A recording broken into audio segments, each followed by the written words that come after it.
So class start करते हैं। Exercise number 5.2 answer number 3 का फोर्थ पार्ट में बोला है -4, उसके बाद 4 बॉक्सेस हैं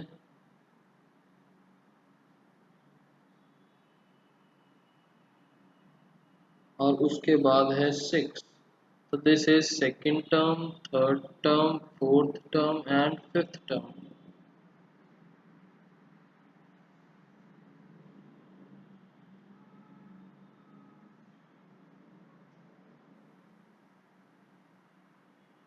ओके, सो ये वाला जो है ये है हमारी फर्स्ट टर्म और ये जो है ये हो गई सिक्स्थ टर्म।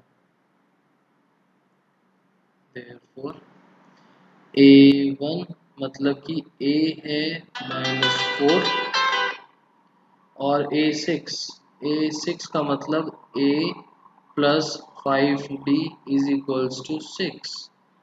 A की वैल्यू यहाँ डालेंगे,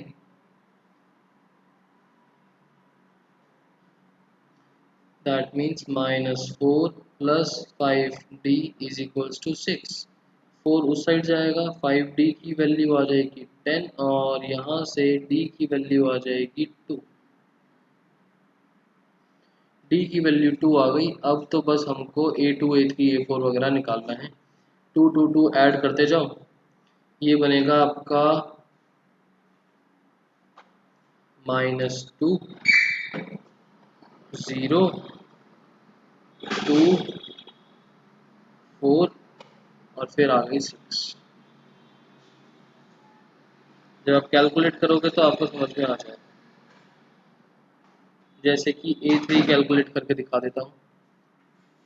A3 का मतलब A plus 2D -4 plus 2 into D -4 plus 4 is equals to 0।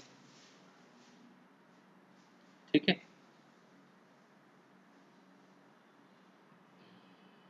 ठीक है सत्यम।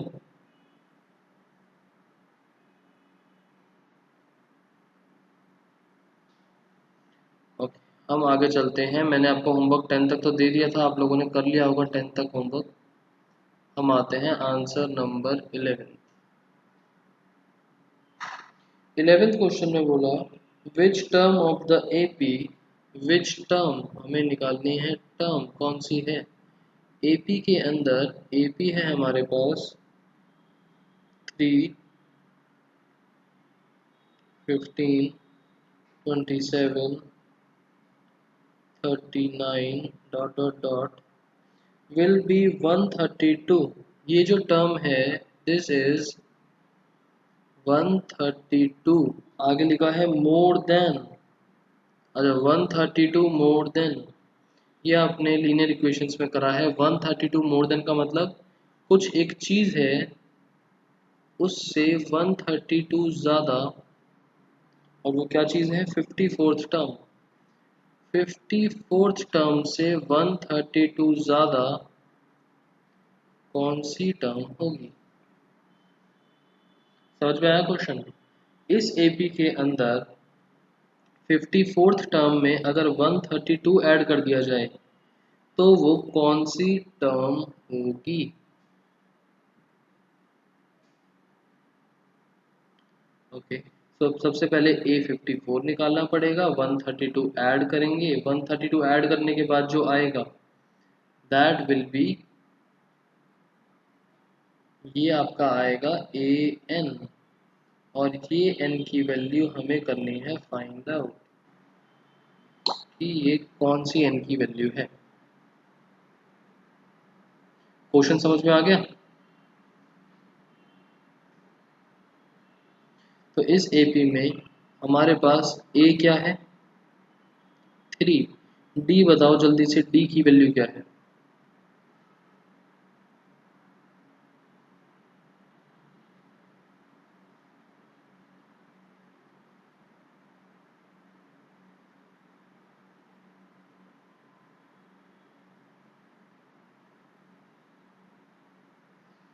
डी की वैल्यू आपने बोला 12, 15 माइनस 3 12, ठीक है, इंटू 12 कितना आएगा 3 प्लस 53 इंटू 12,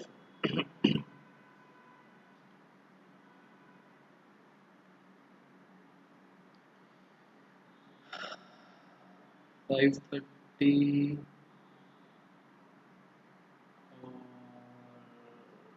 630 636, 3 plus 636 is 639, ये आ गया 639। हमारे पास ए एन क्या है, ए एन का मतलब 54th टर्म में 132 ज़्यादा और एन की वैल्यू निकालनी है। ए एन क्या बन गया, therefore A N is equals to A54 plus 132। A n का फॉर्मूला क्या होता है, A plus N minus one D बराबर A54 है 639 प्लस 132, ए की वैल्यू 3, एन की वैल्यू पता नहीं, डी की value 12 is equals to 639 plus 132 771। ये 3 माइनस में जाएगा और 12 जाएगा डिवाइड में, तो n माइनस वन बराबर 771 माइनस 3 होल अपॉन में 12। सॉल्व होके जो भी आंसर आएगा उसमें 1 उधर चला जाएगा प्लस करने, तो n की वैल्यू आपको सॉल्व करके कितनी मिलेगी, n की वैल्यू सॉल्व करके कितनी मिलेगी,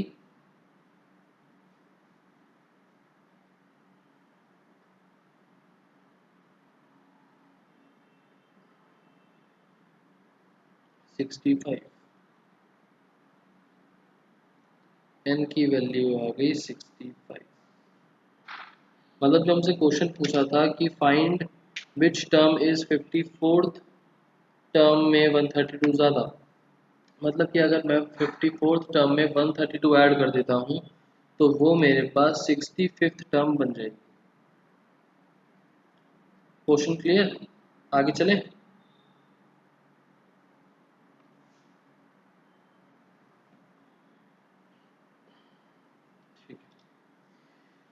आंसर नंबर 12th,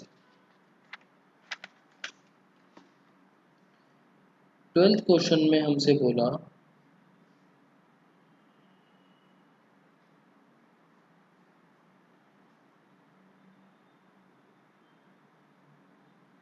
दो एपी हैं हैव सेम कॉमन डिफरेंस, दो डिफरेंट एपी हैं, तो एक है एपी नंबर 1, एक है AP number 2,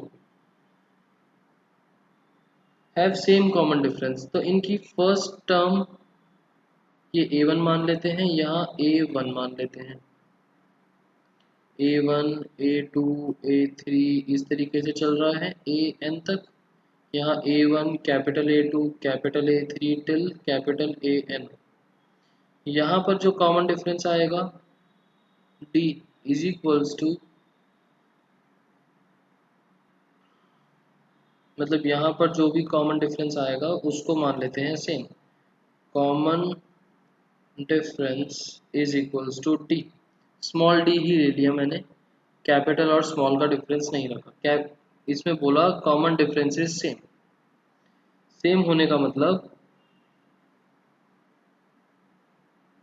d is equals to A2 minus A1 भी बोल सकते हैं, या capital A2 minus capital A1 भी बोल सकते हैं, दोनों बराबर सेम है।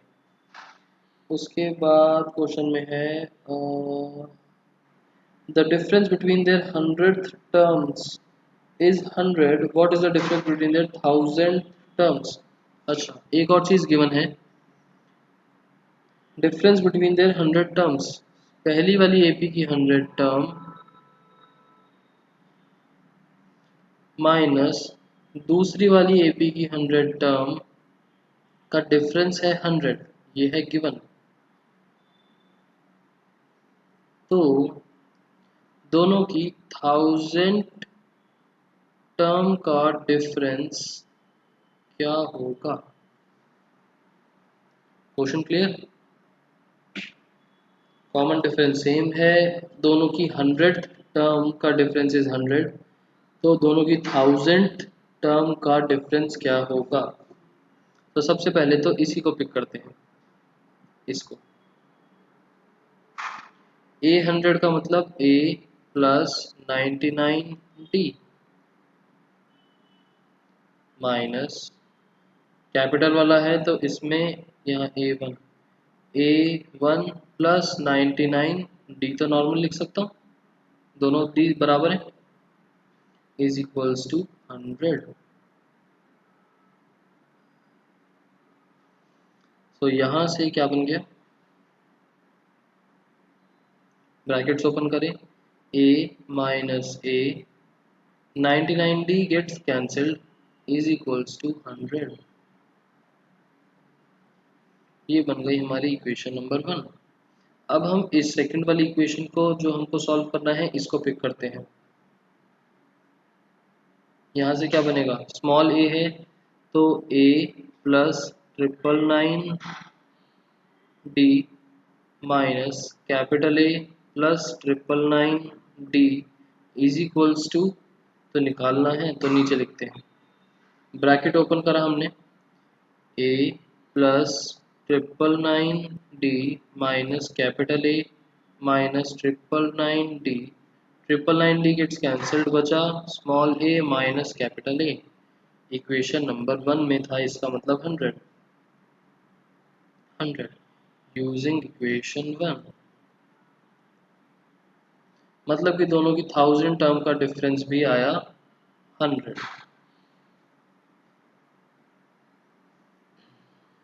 Clear question.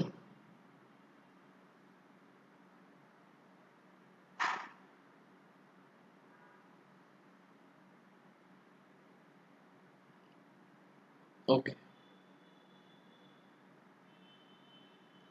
आंसर नंबर 13,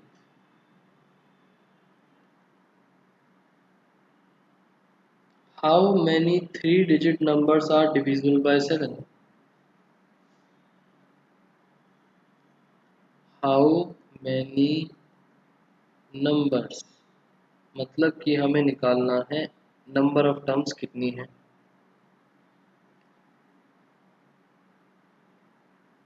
और ये जो नंबर्स हैं ये हैं 3 डिजिट नंबर। 3 डिजिट नंबर कहाँ से कहाँ तक होते हैं, कौन से नंबर से स्टार्ट होकर कहाँ तक जाते हैं।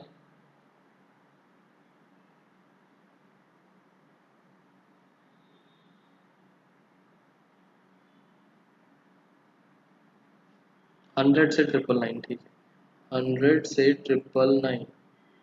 वैसे तो हम इन दोनों के बीच में निकाल सकते हैं, बट एक और कंडीशन डाल दी है, 3 डिजिट नंबर भी डिविजिबल बाय 7 होने चाहिए। अब 7 से डिवाइड होने वाले कौन कौन से नंबर्स होते हैं वो तो टेबल से देखना पड़ेगा, तो एपी बनाते हैं। बताओ, पहला 3 डिजिट नंबर 7 से डिवाइड होने वाला कौन सा होगा।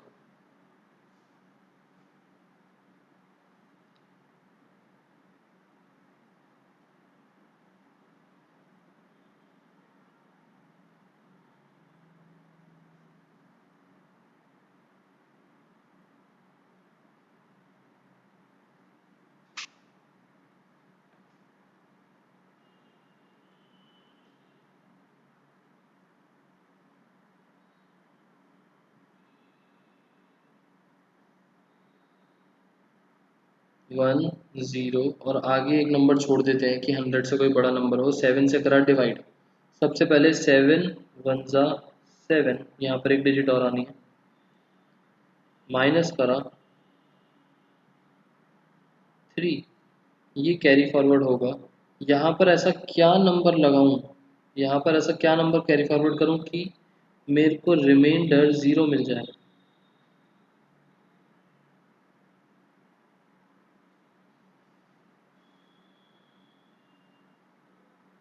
5, ठीक, 105, 35, 7 5 35, रिमाइंडर इज 0। एंड 105 से अगर हम पहले का नंबर सोचते हैं 7 से डिवाइड होने वाला, वो 2 डिजिट में पहुंच जाएगा 98। तो हमें एक तो नंबर मिल गया अपना 105। अब ढूंढते हैं 999 के अंदर, वो ऑब्वियसली 990 से तो बड़ा ही होगा, या ऐसा करो 1000 के लिए देख लो।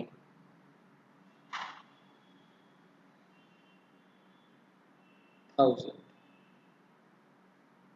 ये लास्ट वाला नंबर जो है अननोन छोड़ देते हैं, यहाँ कुछ आएगा, जीरो की जगह कुछ और आएगा। 7, 7 1 7, 3 बचा, 0 कैरी फॉरवर्ड, 7 4 28, 2। अब क्या नंबर कैरी फॉरवर्ड करा जाए कि पूरा पूरा रिमाइंडर 0 बन जाए।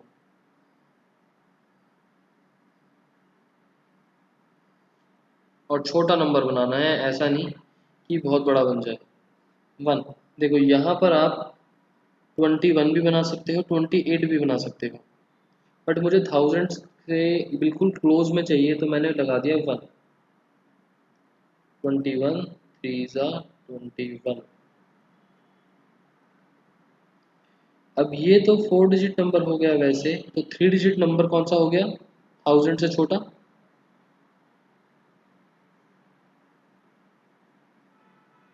स्टार्टिंग तो हुई 105 से,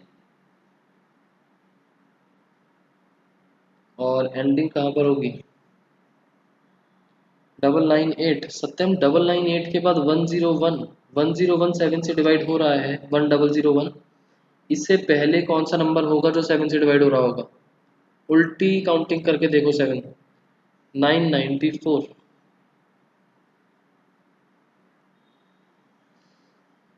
क्लियर 994 का लॉजिक। आप 990 को भी डिवाइड कर सकते थे, 9 9 और आगे एक और नंबर लगा के देख सकते थे। फॉर एग्जाम्पल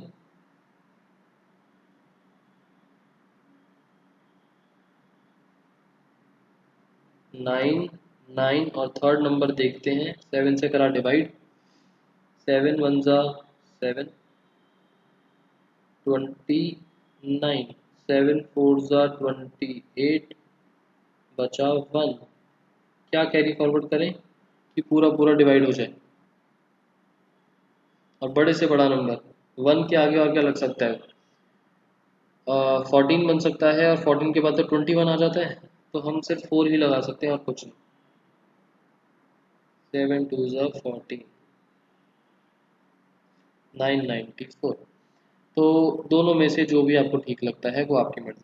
तो स्टार्टिंग हो रही है 105 से, एंडिंग हो रही है 994 पर, उसके बीच में कितने नंबर्स हैं वो हमको ढूंढना है। तो हमारी एपी क्या बनेगी यहाँ पर,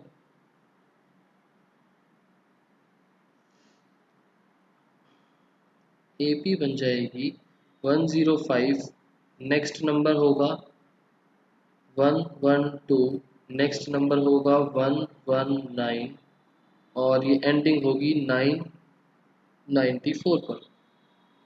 यहाँ पर ए जो है 105, बी जो है 7, और ए एन है 994। हमें कैलकुलेट करना है एन, निकाल सकते हो। ए एन बराबर A plus N minus 1 D. Apply the formula and solve. A n की वैल्यू पता है, ए की वैल्यू पता है, डी की वैल्यू पता है, एन निकालना है। निकाल लोगे, ठीक है। नेक्स्ट क्वेश्चन कर सकते हैं।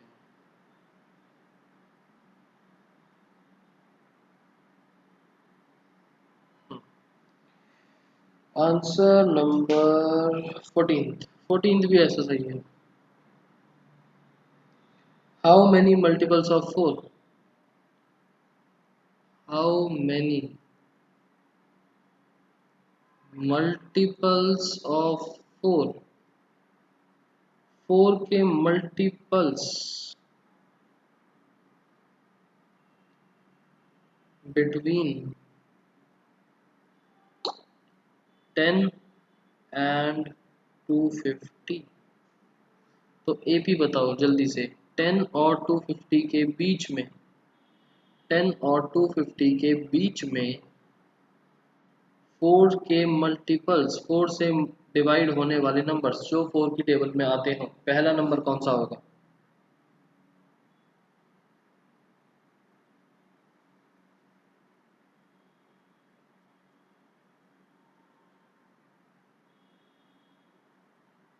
जल्दी से मुझे एपी बताओ।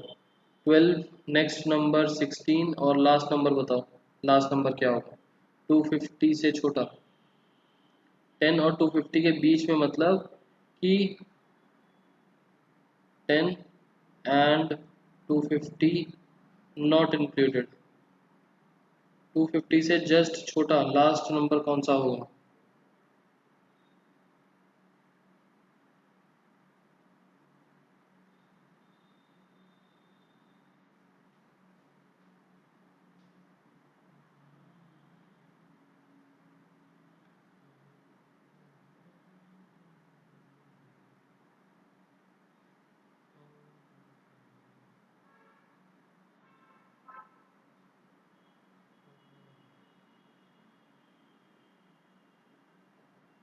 टू फोर्टी एट, 246, ध्रुव, 246 नहीं होगा, 248।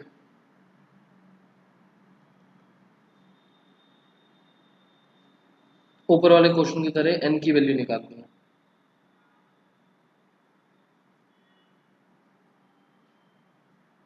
अच्छा, ये क्वेश्चन नंबर गलती से 10th लिख दिया मैंने, दिस इज 14th। पीछे देख रहे थे, पीछे तो मिस्टेक नहीं करी ऐसे, पीछे वाला 13 था, पीछे ठीक। 153, सत्यम 153 कहाँ से आ गया? अच्छा, n की वैल्यू शायद आप बता रहे हो सकता है ठीक हो, मैंने सॉल्व नहीं करा अभी।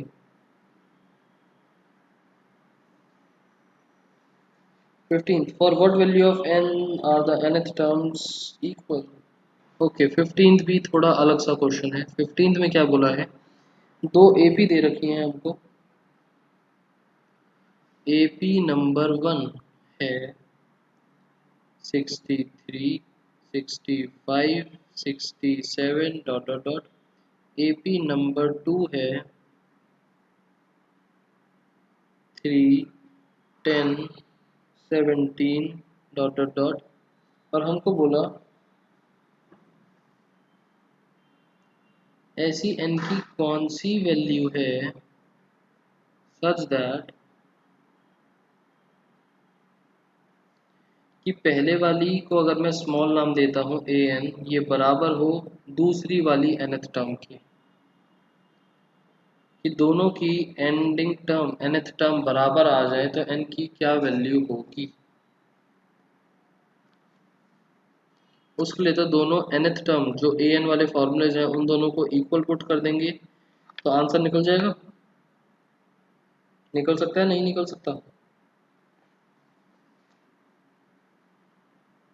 जब हमको ये चीज़ गिवन दे रखी है कि ये होगा तो इन दोनों को इक्वली पुट कर देते हैं। This is small A N, this is capital A N.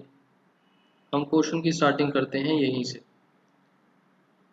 A P first के अंदर ए एन बराबर ए एन, फॉर्मूले डालेंगे A plus N minus one D capital A plus N minus one capital D. N को same रखा है क्योंकि N की वैल्यू हमको निकालनी है, दोनों में number of terms will be same. यही क्वेश्चन है कि नंबर ऑफ टर्म्स सेम रखने के लिए कौन सी ऐसी वैल्यू है जहां पर ending terms will be same. तो फर्स्ट एपी में ए है 63 प्लस एन पता नहीं, और कॉमन डिफरेंस है 2। यहाँ पर 3 प्लस एन पता नहीं और कॉमन डिफरेंस है 7। बताओ ये स्टेप सबको समझ में आया? यहाँ तक का सबको समझ में आया?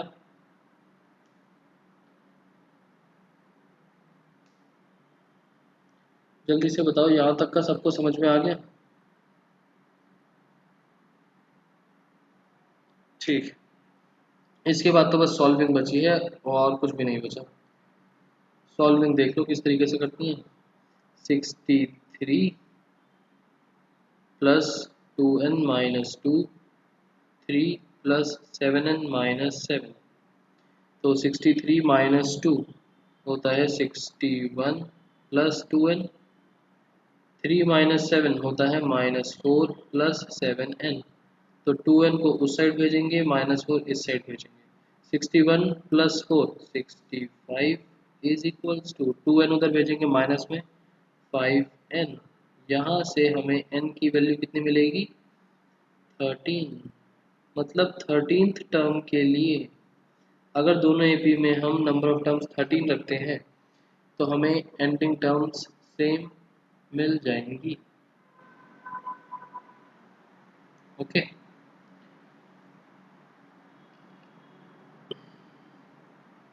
Question number 16।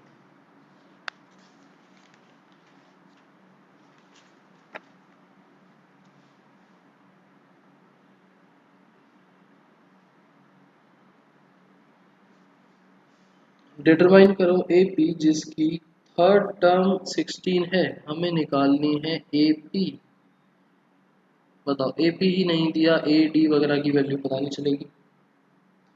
थर्ड टर्म है 16, थर्ड टर्म ए प्लस 2d, ये है 16। Seventh term exceeds, seventh term exceeds का मतलब बड़ी है, मतलब minus. Fifth term, seventh term बड़ी है फिफ्थ से कितनी? बाय 12। ये सारे वर्ड्स हमने लीनियर इक्वेशन चैप्टर में देखे थे।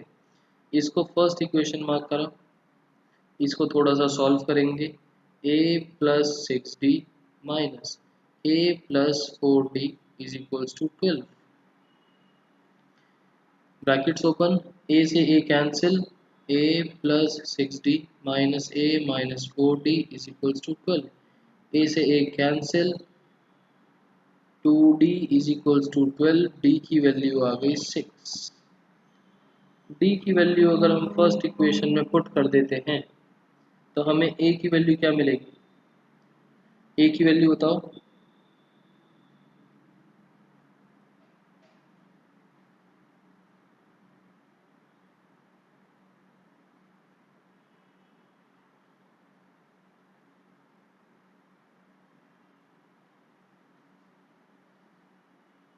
जल्दी से बताओ a की वैल्यू।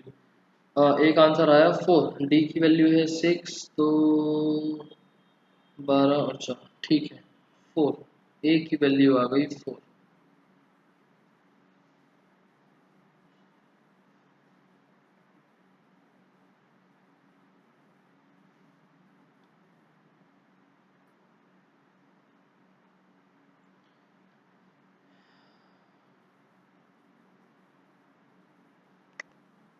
a की वैल्यू आ गई 4, तो a1 a2 a3 हमारे पास a और d दोनों वैल्यूज हैं। a1 आ गया 4, a2 आ गया 10, a3 आ जाएगा 16। और इन तीन वैल्यूज के बाद देयरफॉर ए पी जो है वो बन जाएगा 4 10 16 डॉट डॉट डॉट। क्वेश्चन खत्म। हमें निकालनी थी A P. Question clear?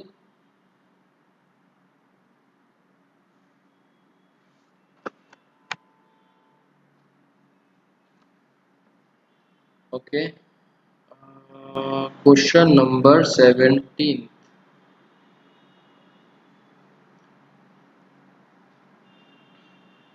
Find 20th term from the last.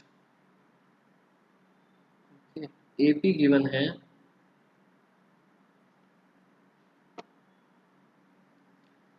3 8 13 से 253। हमें निकालना है, फाइंड करो 20th टर्म फ्रॉम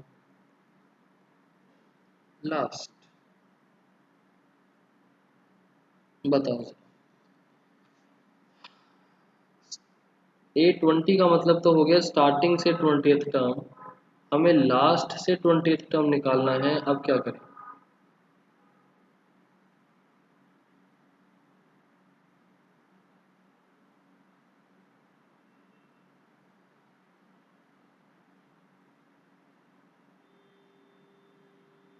हमारा सबसे पहला स्टेप, रिवर्स द एपी।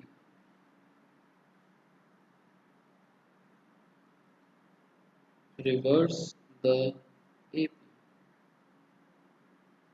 फिर क्या बन जाएगा? 253 13 8 3। ऊपर वाली एपी को थोड़ी देर के लिए भूल जाओ। हमें 20th टर्म लास्ट से निकालनी थी इस एपी में। अब अगर मैं लास्ट को इसको फर्स्ट टर्म बना दूं, यहाँ से 1 2 3 4 काउंट करना स्टार्ट कर दूं, तो स्टार्टिंग से 20th टर्म हो गई। नाउ हमें क्या फाइंड करना है? 20th टर्म फ्रॉम बिगनिंग, और इसका मतलब तो सीधा सीधा A20 ही होता है। ये बात समझ में आई?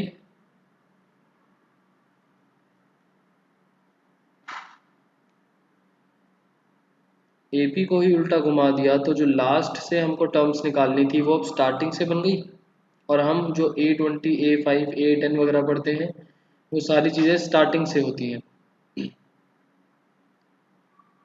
सो जिसको डाउट हो बताओ, otherwise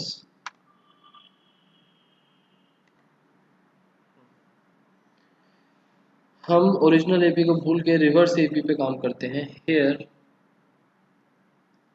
A is equals to 253, D is equals to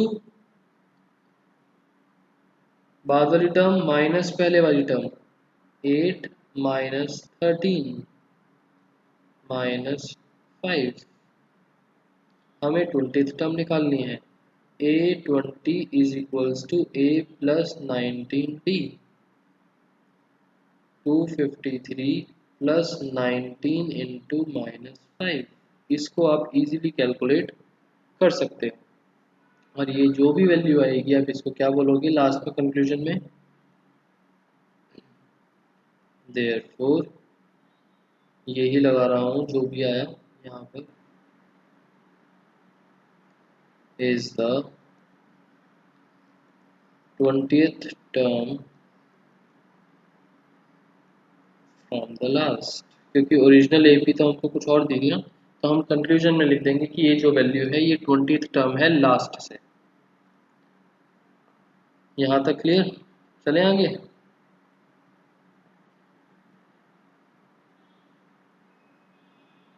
158।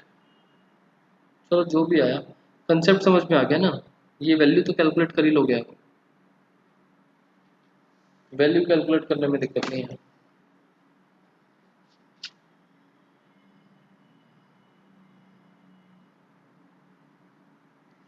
Answer number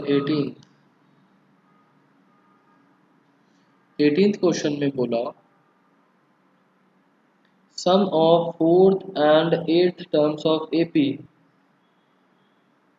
4th और 8th टर्म एपी का सम जो है that is 24। A4 plus A8 is equals to 24। इसको थोड़ा सा सॉल्व करते हैं। A plus 3D plus A plus 7D is equals to 24। Brackets open करेंगे तो हमें क्या मिलेगा? A plus A 2A plus 3 plus 7 10D is equals to 24। 2 common निकाल सकते हैं सब में से, A plus 5D is equals to 12। ये बन गई हमारी फर्स्ट इक्वेशन। आगे देखते हैं क्या है। Sum of 6th and 10th terms, same इसी तरीके से 6th टर्म और 10th टर्म का भी सम दे दिया हमको 44।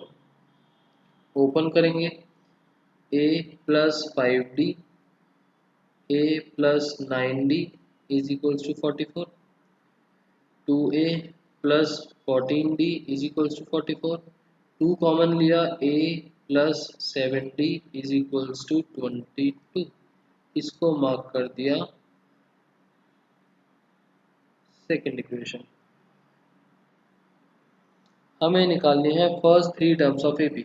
हमें फाइंड क्या करना है, first three terms of AP, मतलब फाइंड करना है a1 a2 a3, और इसको फाइंड आउट करने के लिए हमें a और d की वैल्यू पता होनी चाहिए।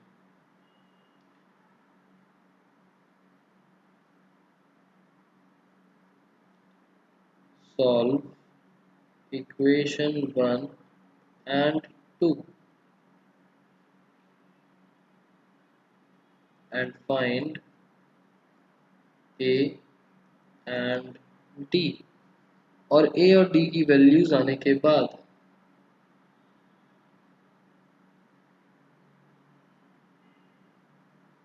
हम फाइंड आउट करेंगे एपी। आई बिलीव आप लोग ये क्वेश्चंस कर सकते हो, हम इस टाइप के बहुत सारे क्वेश्चंस कर चुके हैं। बताओ, हमने ये इक्वेशंस बनाई, एलिमिनेशन मेथड सब्स्टिट्यूशन मेथड से सॉल्व करके आप लोग a और d की वैल्यूज निकाल सकते हो, और उसके बाद a1 a2 a3 तो कैलकुलेट करने में कोई दिक्कत होगी नहीं। ठीक है, आगे चलते हैं क्वेश्चन नंबर 19।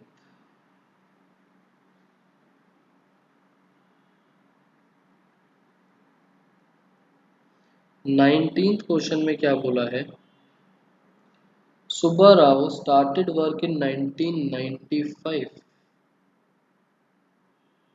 सुब्बाराव ने काम कब स्टार्ट करा,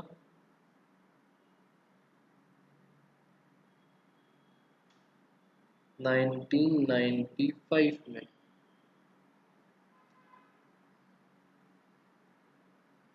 एनुअल सैलरी थी 5000 रुपीज। सैलरी कितनी थी,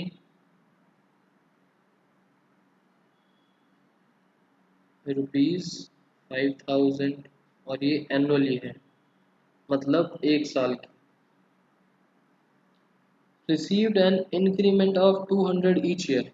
ओके, इंक्रीमेंट मतलब हर साल थोड़ा सा इंक्रीज हो जाना, rupees 200 every year.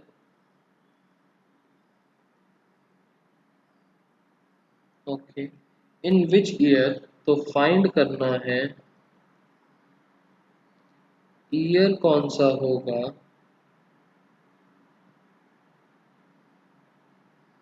In which income is rupees 7000।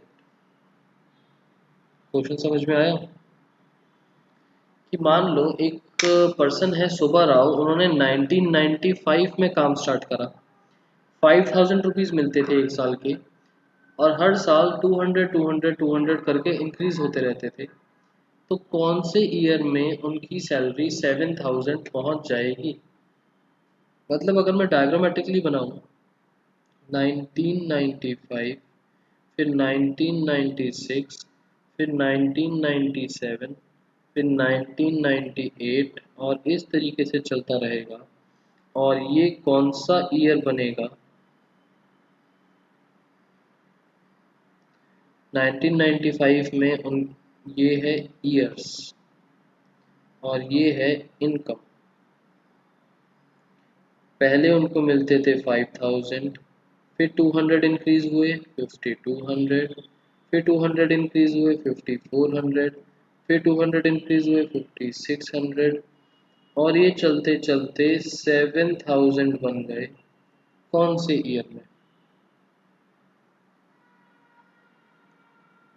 एक बार क्वेश्चन देख लो, क्वेश्चन समझ में आ गया।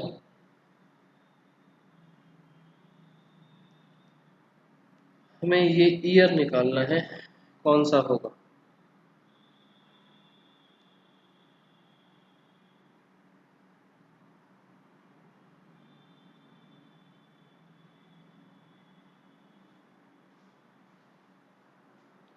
चले आगे।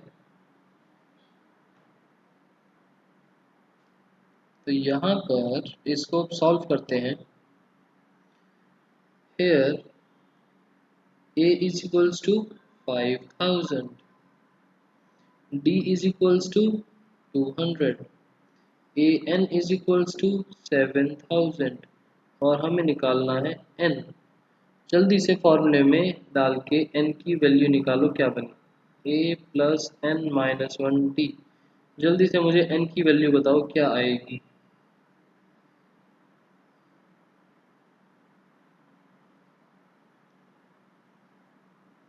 ये भी पता है, ये भी पता है, ये निकालना है, ये भी पता है।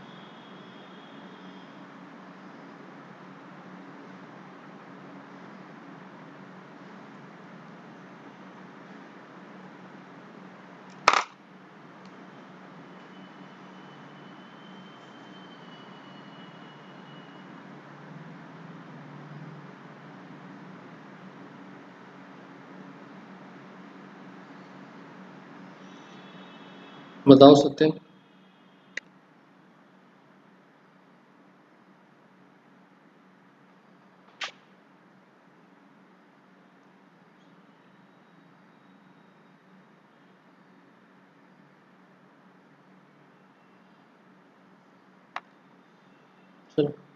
आप हो भी ऑनलाइन, नहीं हो।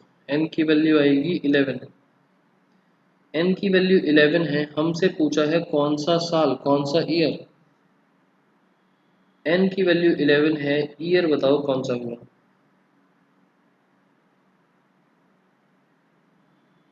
इन year dash his income will be rupees 7000। Starting हुई 1995 से, तो 11वां साल 11th ईयर कौन सा होगा।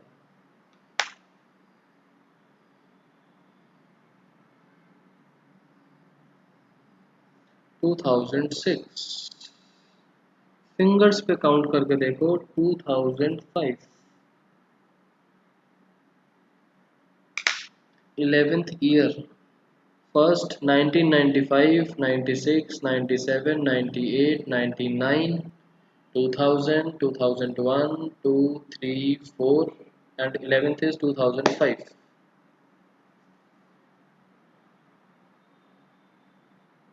ठीक है। सो ये है ट्रिकी पार्ट इस क्वेश्चन का, जहां पर मिस्टेक होगी।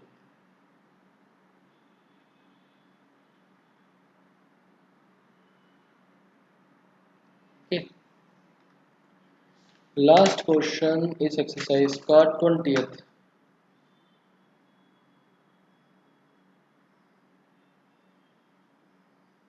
Answer number 20।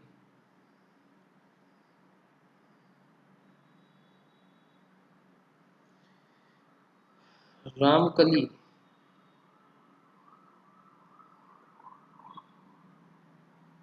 रामकली जो है वो सेव करती है ₹5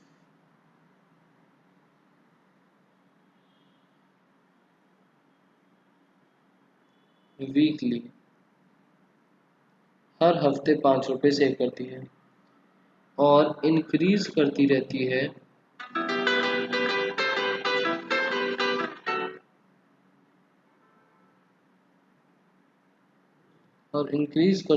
है अपनी सेविंग्स को बाय ₹1.75 एवरी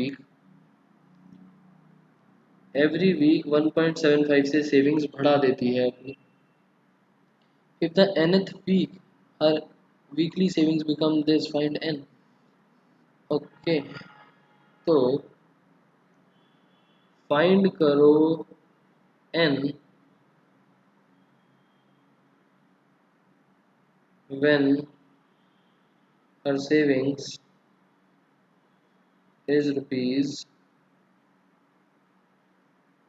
₹20.75। अब देखो, आपसे ये नहीं पूछा कि कौन से वीक में उसकी सेविंग्स इतनी बन गई।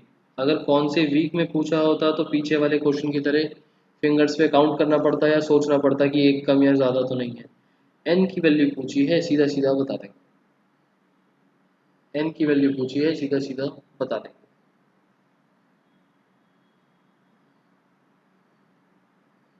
सो एपी क्या बन गई हमारी,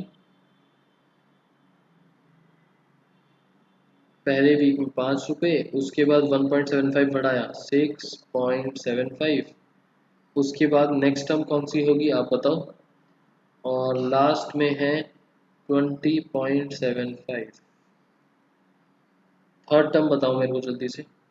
hair a is equals to 5, d is equals to 1.75, a n is equals to 20.75 और n की वैल्यू निकालनी है। Formula A N is equals to A plus N minus 1 T, जिस फॉर्मूले में हमको 3 वैल्यूज गिवन है और एक वैल्यू निकालनी है। 8.5, 8.5 ठीक है।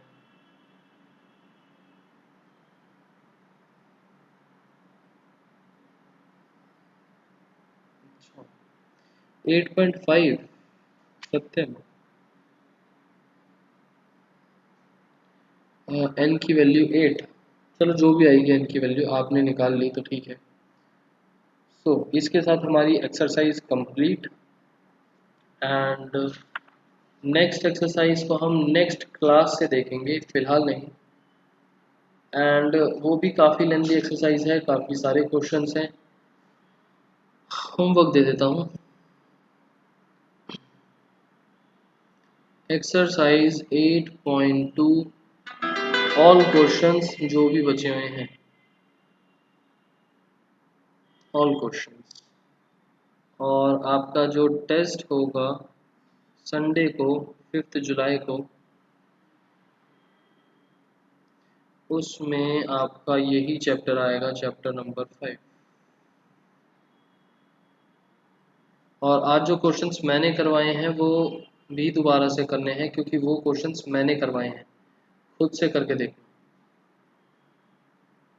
मुझे ये सारे क्वेश्चंस करने में अगर 1 घंटा लगा है तो आपको ज़्यादा से ज़्यादा 1.5 आवर लग जाएगा, और उसमें कोई प्रॉब्लम नहीं होनी चाहिए अगर आपको 1.5 आवर लग रहे हैं होमवर्क के लिए। ओके, चलो आज की क्लास ओवर करते हैं, बाय।